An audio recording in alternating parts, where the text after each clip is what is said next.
Welcome to the Sex Magic Podcast, where we explore the connections between sexuality and spirituality, the various cultures and traditions of sex magic, and conversations about everything in between, led by a coven of curious modern witches. If you'd like to follow us on social media, our Instagram is Sex Magic Podcast, our website is sexmagicpodcast.com, and if you want to send us an email, sexmagicpodcast@gmail.com. So welcome back, Sex Magic Pod family. How are you all doing? I have missed you so much. This is my first episode back since my personal hiatus and our podcast's hiatus, as we have been hibernating and resting and evolving as always. I am so fracking excited to talk to our guest today. That's right. You got to get a little fracking with my level of excitement. I have been following this guest for a long time. I am such a big fan. And when I put their name down on my guest list for this year, I thought, oh gosh, I really hope that we could get them. And it was just a thrill to hear that we could. So anyway, without any further ado, please welcome Miss Lena Doon. She is a bisexual submissive in a 24/7 DS relationship and a proponent of sane and healing BDSM. She goes by @AskASub, which we will put in the show notes because of my Australian Canadian accent. Nobody knows what I'm going to be saying. Just talking to a girlfriend on the phone. She goes, Oscar something? I'm like, no. Ask a sub. So we'll put it in the show notes, and where she makes kink-centered memes, gives DS relationships advice, and serves as a fairy godmother to her 60K plus followers. Lena, welcome to the podcast. Oh my gosh, I'm so excited to be here. This is the best. What is better than sex magic? Nothing. Right? Sex magic, BDSM, match made in heaven. Made to be, yes. I am so excited to talk to you today. I think it's fun. It's always an extra thrill for me when it's someone that I'm personally really excited about and have followed for a long time. So it's exciting to meet you quote unquote in person. Yeah. Oh, thank you so much. It's so exciting to meet people who connect with the completely weird stuff that I do on the internet. And isn't that so affirming? I think that was probably my introduction to you. It was a couple of years ago, so I can't remember exactly which meme it was, but I remember seeing a meme. And what I love, you'll all have to, of course, check out Lena's account, but what I love so much about her memes are, and do you use she, her pronouns? Because you didn't have it in the bio. Okay, cool. I want to make sure. What I love so much is you choose really beautiful visuals, and I have a stellium in Libra, so I'm all about the aesthetics. Her memes are so visually pretty, and then the content is so specifically relatable, to me particularly as a submissive myself. So I remember I saw one once, I forget which one it was, and just thinking oh my god, someone else gets me. Yeah, it can be pretty, and that's really intentional, actually. Libra energy is definitely what I'm trying to bring to it, because I think people are so used to BDSM being dark and unaesthetically appealing, and FetLife, one of the major BDSM sites, is just a dungeon of garbage. It's horrible. So technically and visually, it's not a great website, and the people there are super questionable. But it's so trying to be here's a meme about active consent, but we're using an image from Mean Girls, and just trying to bring everything in a way that feels comfortable, so people feel less uncomfortable about what they like and what they want to do, and feel like they fit in, because that's really important to having that sexual agency, is feeling ownership and you belong in a space. I feel you're really nailing it. And I feel the same way, with my clients. Often the first time they see me, the first thing they'll say, I see all my clients virtually, but they'll say, oh my gosh, your office is so pretty. And not to toot my own horn, but yes, Lena did say that. I did say that. And I always laugh, and I'm like, what did you expect? A dungeon with whips and chains? Just because we're talking sex, we're maybe talking BDSM. It doesn't mean we can't have our Himalayan salt lamps, our candles going, well, whatever feels personally nourishing to us. And I just really appreciate that you bring that. And obviously it resonates with more people than just me, because you have such a huge following. It's an energy of sex as wellness, and you can use whips and chains for self-care also. So, and then when you use the word self-care, people feel like they have a permission slip to do whatever they were planning on doing anyway, but then they get to feel good about it. So definitely an eye on that. Whips and chains for self-care also. That's a great quote. I'm like, that might be the episode title. Okay.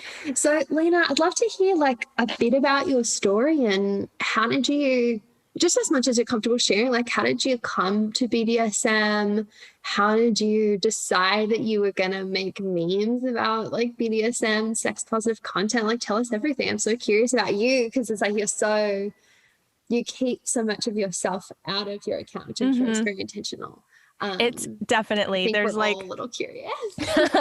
Everybody gets it's the way I describe it is that like the people following the account get everything from one specific sliver of my life. So that's like makes me feel like comfortable where it's like, you don't have my face, but you know everything about my journey with anal sex. So it's like, there's like this separation that makes it easier for me to just be really honest about like one area. But yeah, the decision to start Ask a Sub really came from my own like research journey within BDSM. When I found my current partner, I had been practicing in this way that was not cohered very well into BDSM structure. And I had been, just sort of like trying stuff out with various partners, like, oh, hey, why don't you spank me? With like, it just mid sex with like no anything, just coming out of the woodwork, exactly what I would tell people not to do.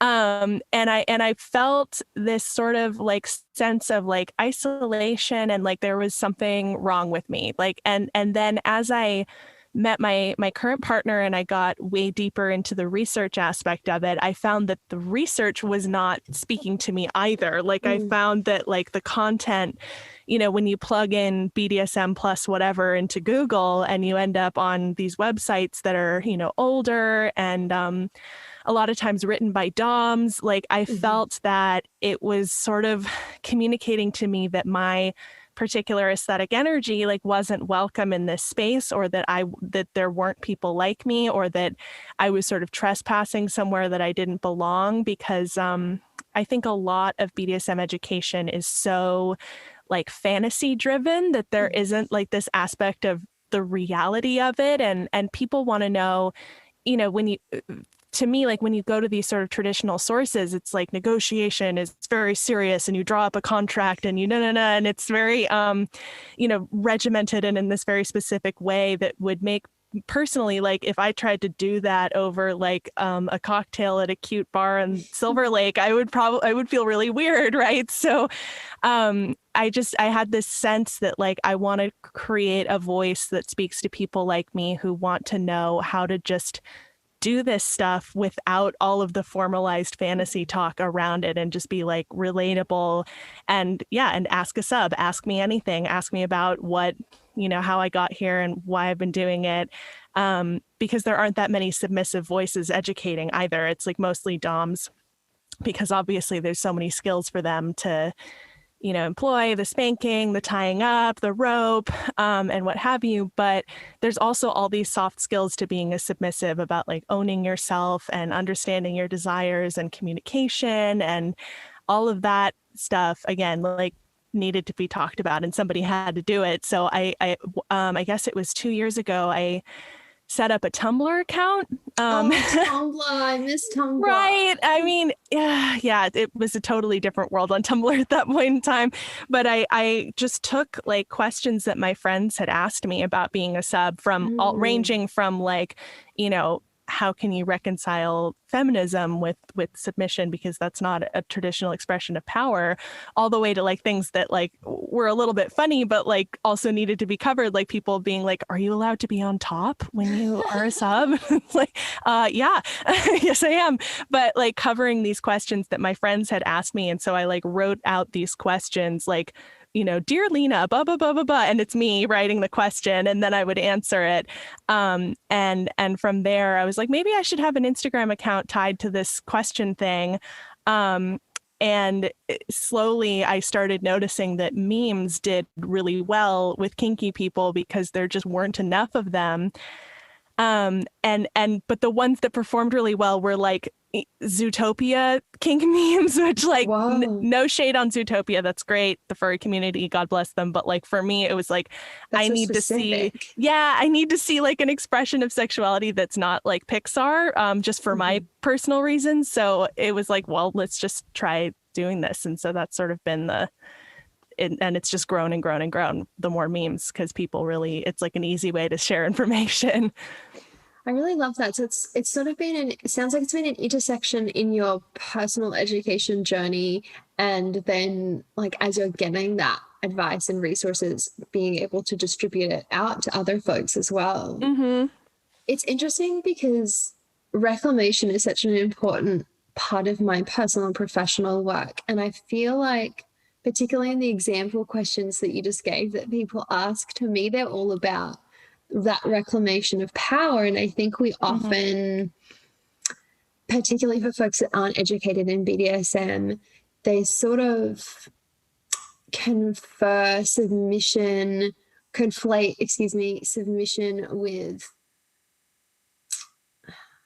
what do I want to say, like just like lack of presence and lack of enjoyment and lack of fulfillment, and like you're like being a sex toy, I guess. Yeah, it's passive. Yeah, really passive, but like not even present, like so passive, you're not even present.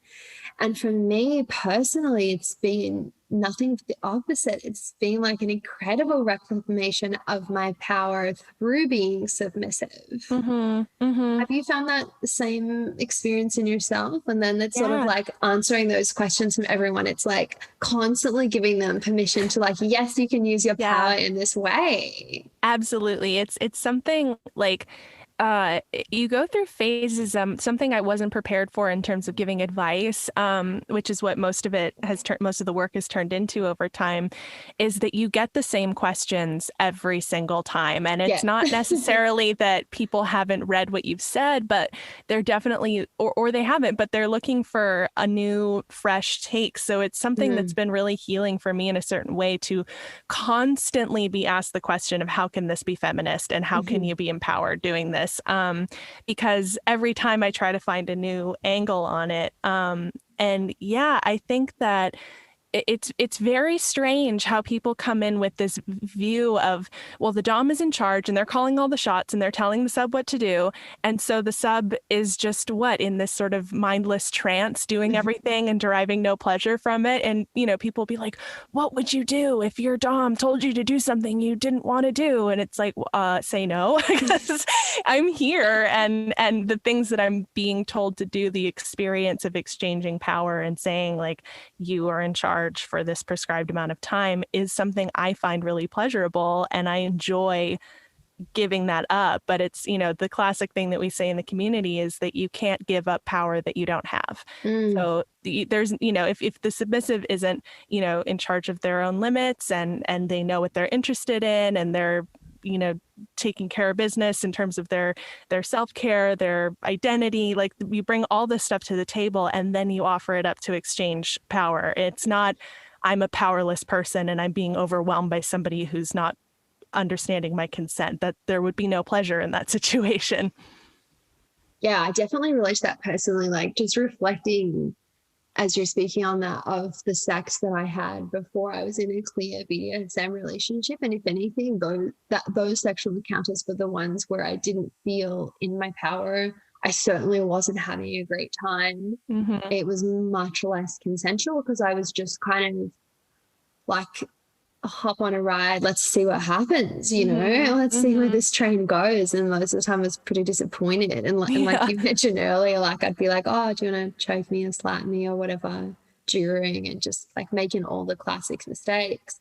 But then when you're in a healthy, clear BDSM dynamic, it's so fulfilling, it's so nourishing, because like I know I'm a pretty black and white thinker, I'll call myself out on that, but it's so nice for me to know exactly what to expect and to be able to relax into the safety of that. And that's where I feel powerful. And it gives you this wonderful sense of having the roles defined in a sexual encounter. Like, I think really relieves the desire. I felt a lot of times having vanilla sex prior to, discovering BDSM.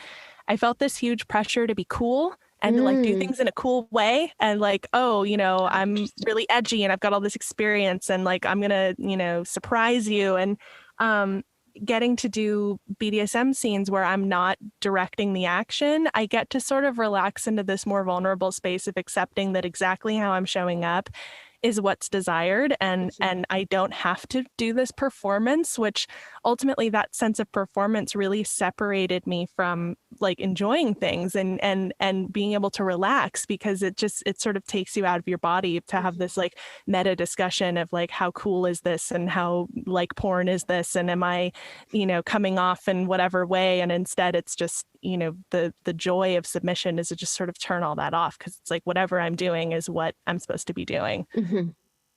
Yeah, I definitely resonate with that. And it's like, it's so interesting to me how people assume that being submissive isn't feminist. And I think that we so often assume that women are just these vehicles to deliver pleasure rather than being a vehicle of pleasure for ourselves.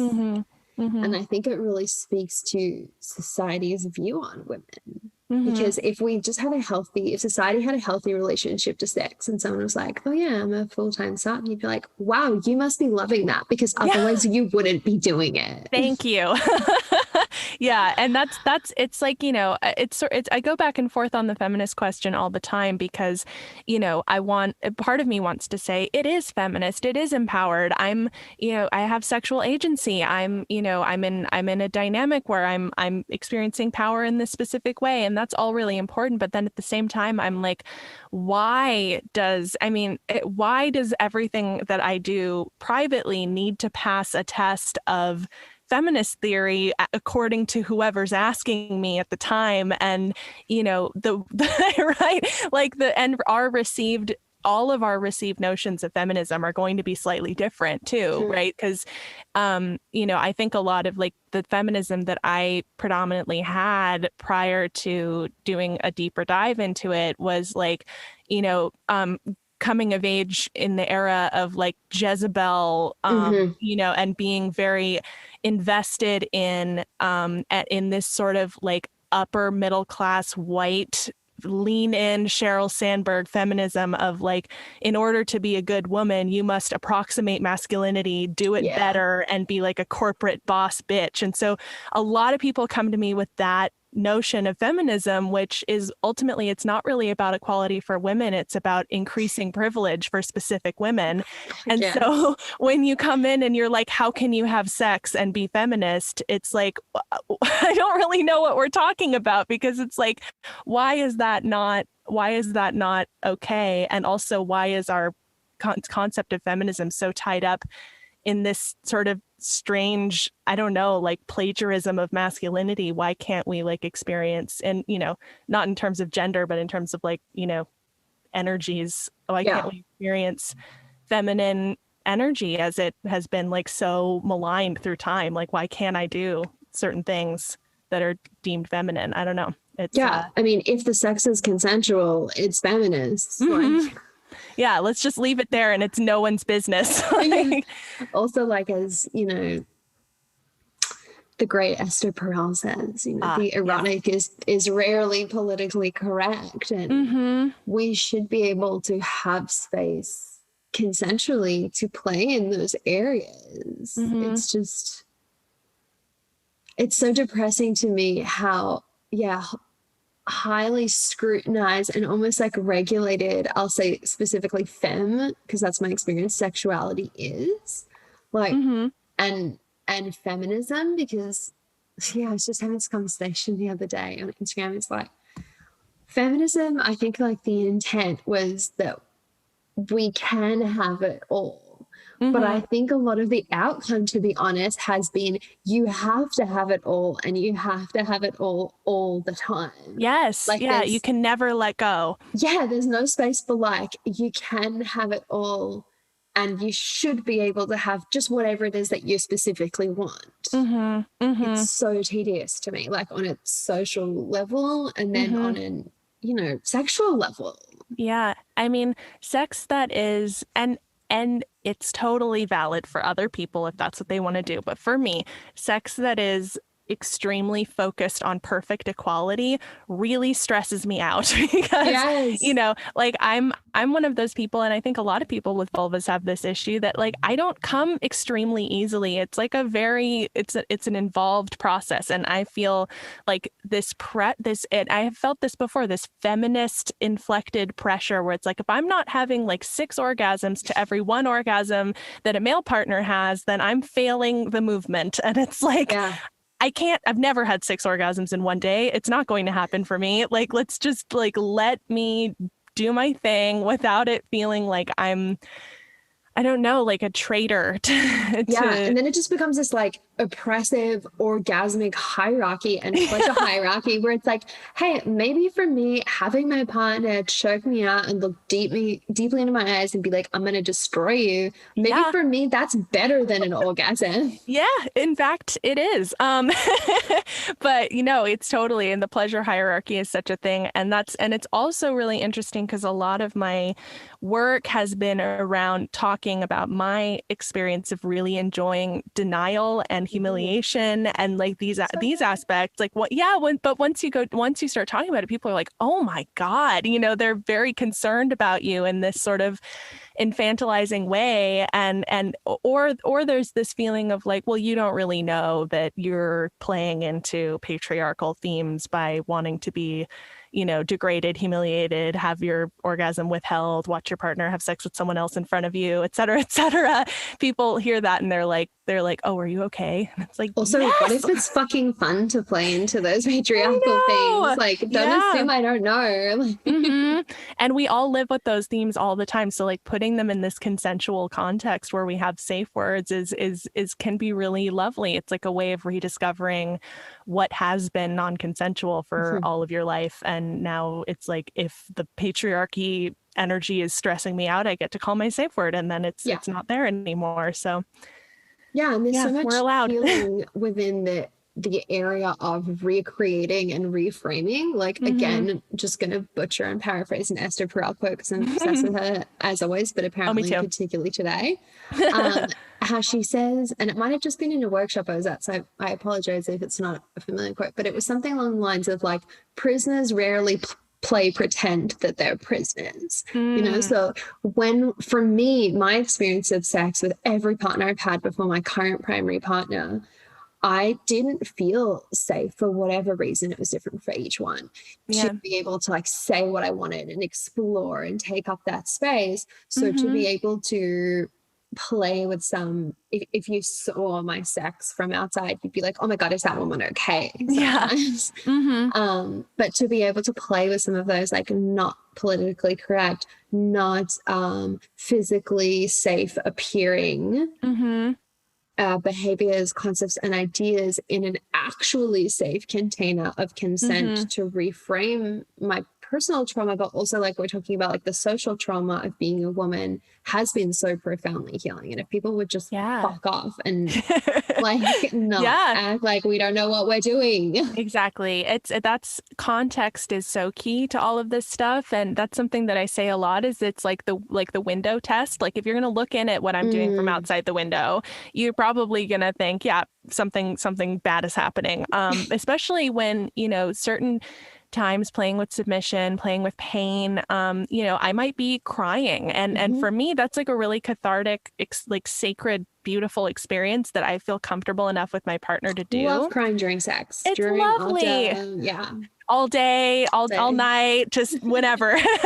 But looking at it from the outside, there's this sort of narrative that gets placed on it. But what the people in the scene are the ones who understand and know the context, and it's so subtle and it is hard to talk about because we're living in such an age of people wanting quick answers and yes or no, and like, is BDSM canceled or not, which people try to cancel it on Twitter like every 2 weeks, and I'm always tagged in it. And it's like, ask a sub, tell them why this is wrong. And I'm like, oh my God. But I'll do it every time. But and so it's hard for people to understand that, like, yes, not all sex is good or, necessarily empowering, but it's sort of up to the individual to say what's empowering to them. And you can't tell from the outside. Yeah, absolutely. And I think what it kind of comes down to, all of these things that we're speaking of is, and I'll speak just to my personal experience, but when I used to be a sex worker, I used to do cam work, and like I loved it. The word, and I used to say the worst thing about being a cam girl is just what other people think of it. Like it's, and I think it's very, very similar. Like that's my personal experience. I don't want to speak to other people's experience, but from other sex workers that I've heard, like they all have that same feeling of like it's society's issue with it that's the problem and not what we're actually doing. And I think that really speaks to all kinds of sex, which kind of leads me to my question, which is that I know that you go by an alias and have an avatar to protect your privacy. So could you tell us a little bit about like why that is? Hint, hint, I think we all have guessed. Yeah. Society. We live in a society, and it's really inconvenient when you're doing work around sexuality. It's interesting for me because it is, at this point, it is definitely about like, I don't think that I have it in me to be criticized, or judged, or like, I just don't want to bring my physical image into it at this point in time. For a lot of reasons, one of which is that I think it's really, really important and great for people to assume that I look like them, probably, which is what I think a lot of people are like, they don't know who's talking, so they're able to find this sort of sense of connection. And I think the moment that you put like a specific face on something that's been anonymous, people are bound to feel like something, and so I think like I'm really, really protective of that experience of anyone being able to come to it and feel welcome and comfortable. And then another angle on it is like, I've always been a writer. I've written my whole life. I've written novels since I was, in the first grade, and I wrote fan fiction when I was in high school. And and I always was really plagued by this concern that all I want to do is write about sex and like deep, dark, emotional, taboo sexual expressions. I've always been interested in that. As a queer woman, I've like wanted to bring that into my work. And I've always had this major concern that like, what if I get published? And what if my grandmother reads it? And the next time I'm home, everyone thinks that I'm a weirdo and they're really worried about me and blah, blah, blah, blah, blah, blah, blah. This whole narrative of like, what will people think? So in order to actually have the level of honesty that's required for this work, I've had to just be like, it's not me, it's her, and she's in charge of this. So like, I get to sort of step into this Lena Dune to just be completely honest about this one part of myself and just be like, here's all of it. But yeah, then there are things that people can't have, but not a lot. Like it's pretty much just me. There's no like voice. There's no, it's just me without the filter of what if my grandma finds out. That's beautiful. Yeah, I think it's really interesting. Like, we obviously have to have a mix of folks, right? Because I think that does provide a really valuable service for people, particularly that element that you were speaking of people being able to relate to you. I had never considered that. That's really, really interesting, I think. And as someone speaking from my own experience who does have my face and my name on my work, like it is crushing a lot of the time, and it is exhausting, and on so many levels. I have people ridicule my accent, my face, like everything about me. For me, I find the familial part really fun and funny, because now like I'm really lucky. I have a pretty great family. And so they'll just ask me questions about sex, like my grandma asking questions. That's like really cool. But yeah, everyone just has such a different experience of how they personally relate to like privacy, protection, shame, taboos. I wonder, could you speak a little to like why you think, well, essentially like what are taboos and why do we have them? Yeah.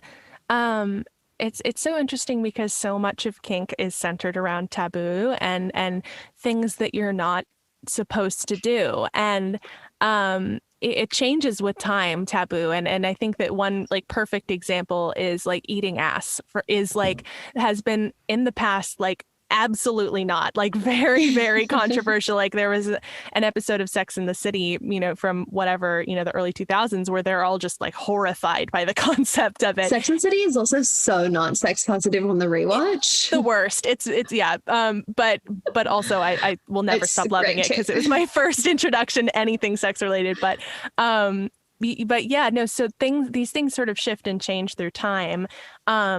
And even the words around like kink and fetish are used to sort of express something like is an aberration, something wrong. But more and more as people do better and well-funded research into sexuality, they find that most people have kinks of some kind. And to be only remotely interested in, I don't know, missionary for the purpose of creating a child, like that is the kink in a, that's the outlier. So, there was a point in time where, oral sex was considered kinky. So it shifts with time, and there's definitely, it's also really individual. It's really cultural. But yeah, for me, anything that's taboo is about sort of crossing over that line of like, oh no, I'm not supposed to do that. And sort of for me, the excitement of crossing over that line, but a lot of people can experience shame in crossing over that line. So that's a huge aspect of sort of coming to understand your sexuality, is reckoning with that shame. Yeah, it's a tricky piece too, isn't it? Because I mean, for me, like just again, speaking from my personal experience, I'm trying to be really conscious of, particularly in this conversation. I'm trying to be mindful of like not speaking for everyone. But like I personally love like certain types of humiliation kink. And I have this like ongoing joke with my therapist, who I'm lucky to have a very kink informed therapist. Nice. Where I say like, I'm just worried if I like play with a certain kink too much, I'll just claim it so much that I won't even be turned on by it anymore. Because it's like not even taboo, which actually has happened. But like what advice would you give for our listeners who are like wanting to play perhaps with a bit more taboos in their sex life, but unlike myself, the shame isn't eternal? Yeah. I think that eroticizing your shame can be a mindfulness practice, but it definitely takes time to do that rewiring. So like for me, for example, like my cucking fetish, that's like something that's like pretty, out there. A lot of my friends have expressed to me, like, I would just cry if I watched my partner having sex with someone. I'm like, well, then please don't do that. But unless you want to cry. But yeah, for me, as I was approaching doing that, I had just sort of the same mind chatter babble about it. Like, I couldn't possibly do that. That's not feminist. That's not empowered. That, that's like jealousy. What if he leaves me? What if he doesn't like me? And it's sort of like this like really repetitive narrative of like questions and then judgment. And what ultimately like was really important for me was, first of all, to take the actual kink really slowly, have your safe words at the ready, approach it really gently, and know that like even if you just get a little closer to it rather than doing the whole thing, that's enough for today, and you don't need to like go all the way through with something on the first go. You can get closer and closer. But what ended up being important with the mind chatter and the shame of it all was to just ask the question of what parts of this are actually in my own voice. Because the way that I would advise a friend about something like this is in no way how I was talking to myself. I would be, if it were a friend, I'd say, that's so interesting. That's so great. Where do you think it comes from? Do you think that where it comes from might inform a cool way to do it? Like, it would be constructive, but the shame talk is not constructive, not helpful, not interesting. It's very boring and repetitive. And the more you can say, like, this isn't my voice, so am I consenting to having this societal voice floating around in my head? And my goal for 2021 was to meditate every day, which I've done not every day, but pretty close. Fantastic. And like a huge part of meditation, though, is like saying no thank you to thoughts that come in. And that's that's the best practice, I think, for shame, is to just experience like, this thought is coming in, but it's not me. I don't have to identify with it. In fact, I can say, no, thank you. And even if it comes back 2 seconds later, it's just, no, thank you, no, thank you, no, thank you. And just pushing that thought out, because ultimately it's a matter of consent, how much you're going to let that run your life. But it's not something that's going to happen overnight. There's no like, do this one workshop and now you're done with shame. But, there's definitely a practice there. Yeah, that's such good advice. I like how you said it's a practice, because I really do feel like it's a muscle that we have to really stretch. And there definitely isn't like one destination where you're like, oh, okay, cool, all my sexual shames are cured. No. Another piece of advice I'd give our listeners too is doing some journaling, just sitting down and writing down like the way you want to write down your kink or taboo or whatever it is. And then one of the practices that I often give my clients is to then write down, so I want to, and let's say I'm just going to pick something that feels really accessible, have my partner slap me in the face during sex. Yeah. And then right underneath, so what? And then just keep, well, that would mean that I'm a bad feminist. Okay. Yeah. So what? And you just keep asking it's like just having a conversation with your subconscious, just saying like, so what? So what? Like, what would it really mean if you did that? And I think sometimes we get really caught up in like figuring out the whys about our kinks and our taboos, desires. And for me, I've certainly experienced a lot of like just shitty comments on the internet being like, oh, well, you must have gone through trauma or abuse or whatever. It's like, yeah, I actually also have. So it feels super cool that you brought that up, mate. Yeah, thank you. But also like, this is one of the most healing things I found for it. And then at the same time, I think sometimes we can kind of over pathologize ourselves. Like, for example, Definitely. Give me an example from my personal life, because I think that's helpful for our listeners. Like when I was a kid, like a young adolescent, burgeoning into my teendom, I just wanted to fuck all my friends' dads. That's a mood. Such a mood. Like I just always wanted to like marry them and fuck them and stuff. I didn't even know what like sexuality was. Like it's a very, very like innocent kind of pre-sexual knowledge idea I had. And I spoke up with my therapist recently, and she's like, yeah, well, it makes sense. Like you didn't really have any connection to like either of your father figures. So your brain sexualized it instead, because that was like how it coped with it. And I thought, oh, that's really interesting. That's really healing. And so sometimes it can be really nice to kind of unearth that deeper meaning, that like, so what? And then other times, like, I think it's really good to just have a practice, like you're mentioning, of saying like, no, thank you, of like, sometimes I just like getting choked out, and it actually doesn't have to mean anything. Like, it just feels good.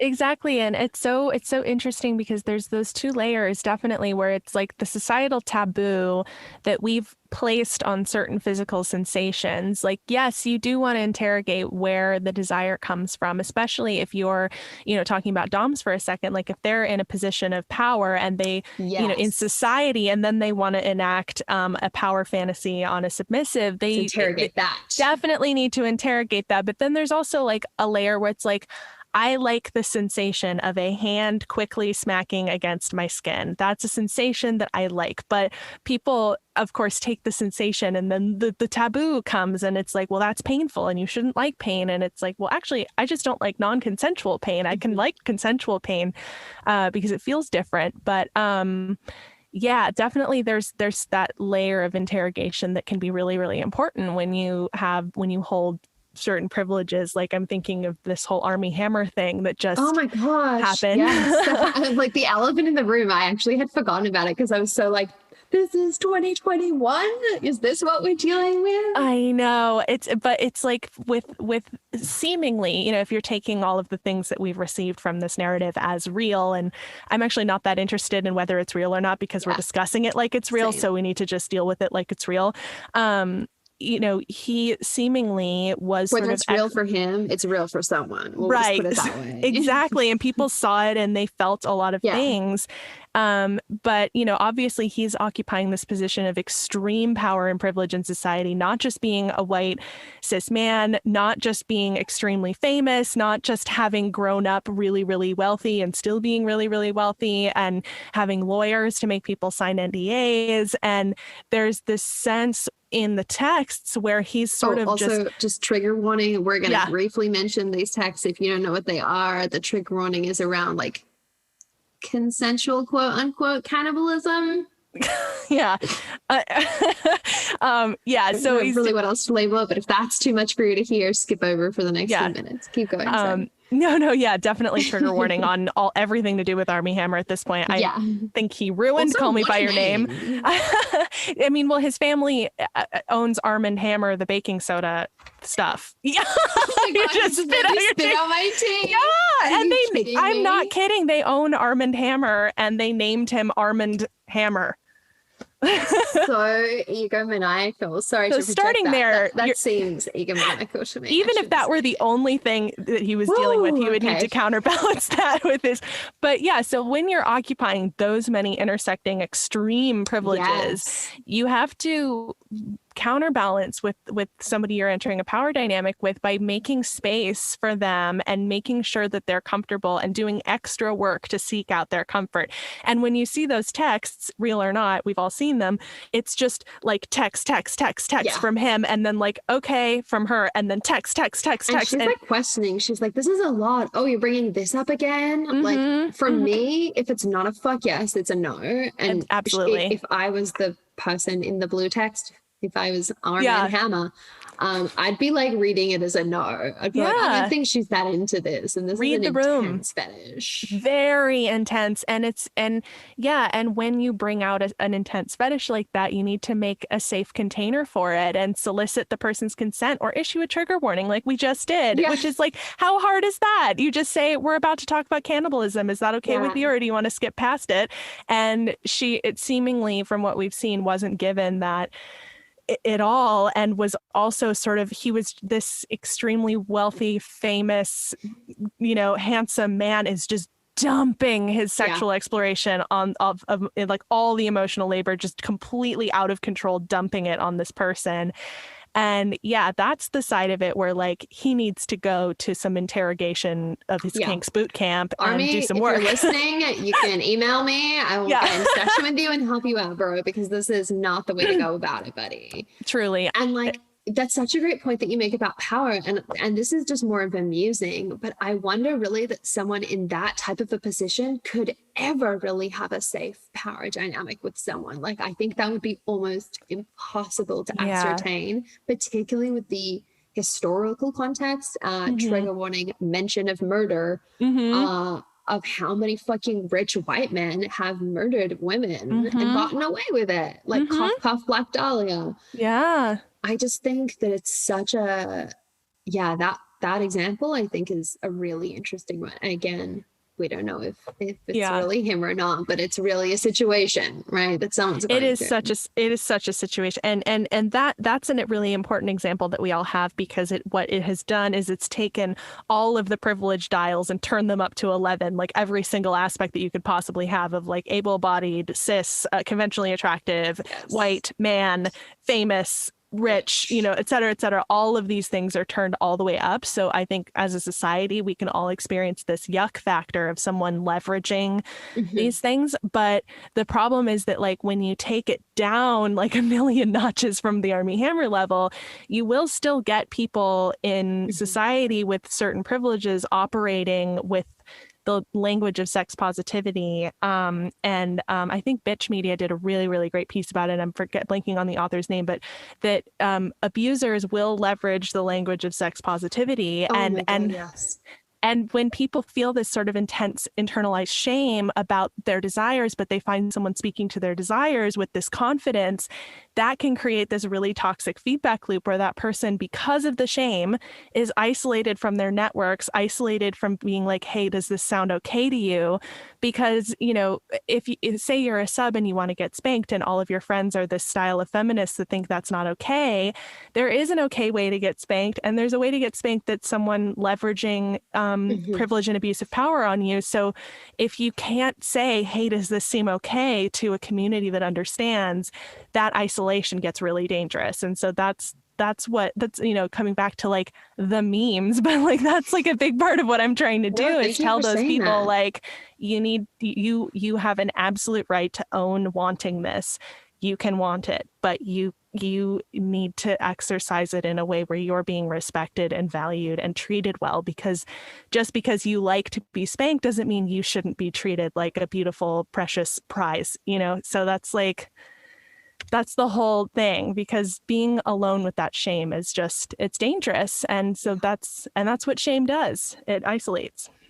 Yeah, I think for anyone listening, like regardless of what your sexual like taboos and predilections are, whether they're having the lights on while you're having sex or they're consensual cannibalism play, I think the fundamentals of BDSM are really important for anyone that's going to have sex ever. Yeah, of like any kind of communication, consent, boundaries, expectations. And I love that you're adding it's a piece I hadn't thought to add before of like community. There should be people in your life. If you're having sex, there should be people in your life that you can talk to about it. Even because if people it's Instagram. Yeah, because when you're just making social connections out in the world, like I think, something for me as a queer woman looking in at straight culture, I find that the sexual scripts that are enforced so strictly among straight social groups, it's like, well, how many dates before you had sex, or how many this, and sex is always penetrative, and all these sort of like things. As if you're an individual in that, and all your friends have to say about sex is that thing, which we all know, the compulsory sort of script around vanilla sexual expectations, and you want to go off the beaten path, they're going to tell you, well, that's, you're not adhering to the one script, so we don't know what to tell you. So you need some kind of voice affirming that it's okay to do what you want to do, just as long as you're doing it with like proper safeguards.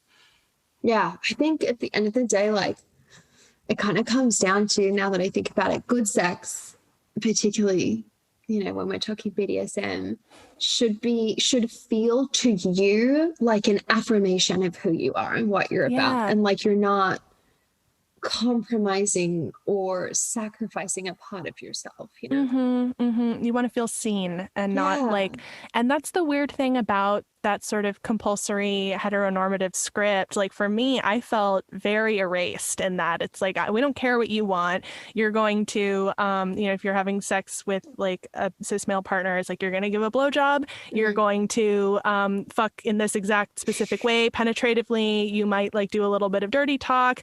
He will come, and then you'll be like, thank you for that experience. And that's the whole, with different flavors and inflections. Yeah. But definitely, like, I felt like my sexual agency, my identity, nothing was being solicited from me. It was like, okay, we both know the script, let's go. But in reality, like, especially in BDSM, when you're sort of consenting to things from the ground up, you get this wonderful opportunity to be like, do I want to kiss first, or do I not want to be kissed at all? Do I want pain first, or do I want, and you sort of build out a script collaboratively with the partner.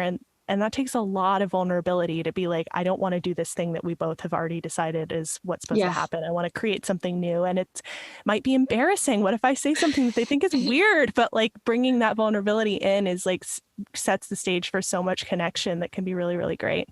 Yeah. And if your partner says something, quote unquote weird, something that's not your kink, don't yuck their yum, and just say like, for example, like that's me with my partner. Like we joke that his kink is anything that turns me on, and my kink is C attached, Yeah. And there are plenty of times when I'll share something and he'll say like, wow, I feel so touched that you shared that with me. I'm really not interested in trying that like now or maybe ever, but I think it's really cool that you like told me. So like you can, if you're worried about telling your partner something, maybe give them that language in advance. Say, hey, I want to tell you something. It's totally fine if you're not into it too. Yeah.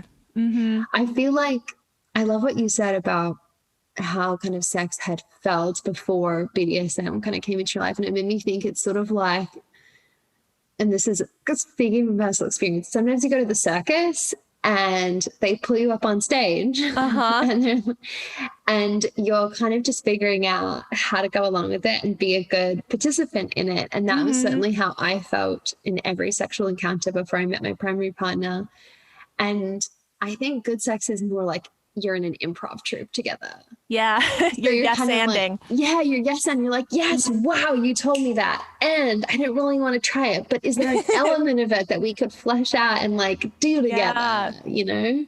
Absolutely. It's finding that sense of like, we're on a team together. And that's another thing that like, in a way, like that the pressure around orgasm equity can also bring that feeling up of like, we're competing, not we're on a team to create something, a third thing outside the two of us. It's like, how much do I get? How much do you get? Is it perfectly even? I'm keeping track, you know, that feeling can be really isolating. For me, I find it really isolating. And I know that that's part of the joy of kink is sort of sidestepping that like feeling of competition.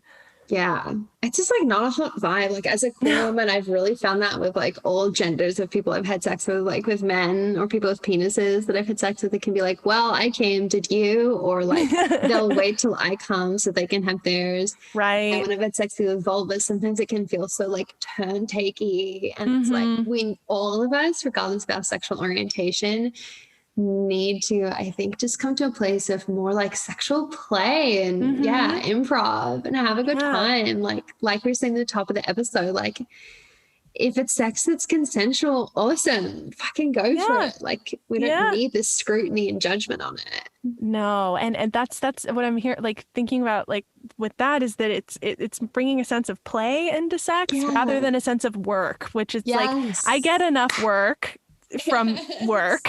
So maybe like finding like a sense of like play and joy in sex and allowing the stakes to come down a little bit is so nice. Cause then, you know, that's another way to safeguard against the shame is like not be so outcome driven, like, you know, just go into it not knowing what's going to happen. And that can be really nice.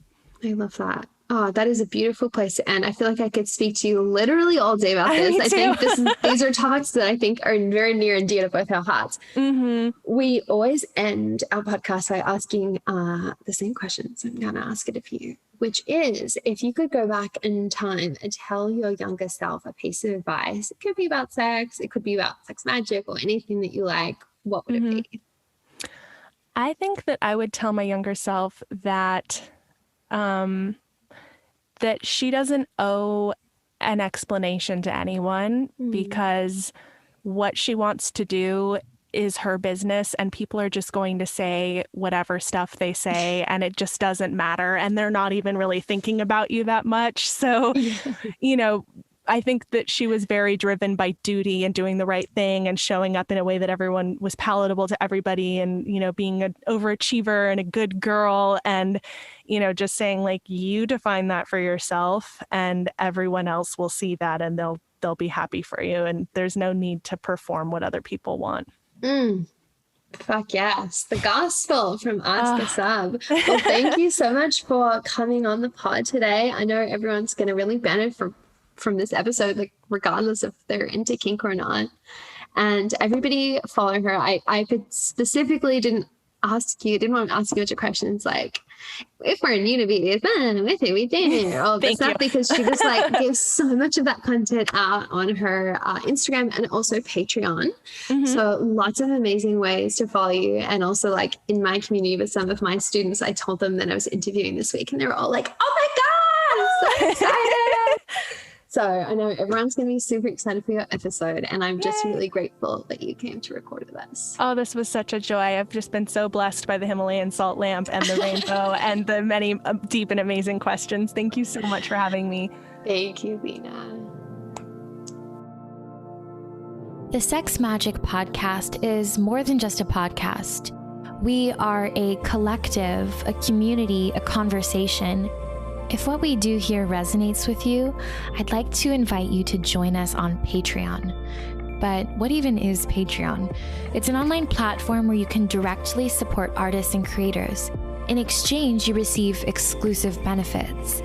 It's a direct form of energetic exchange.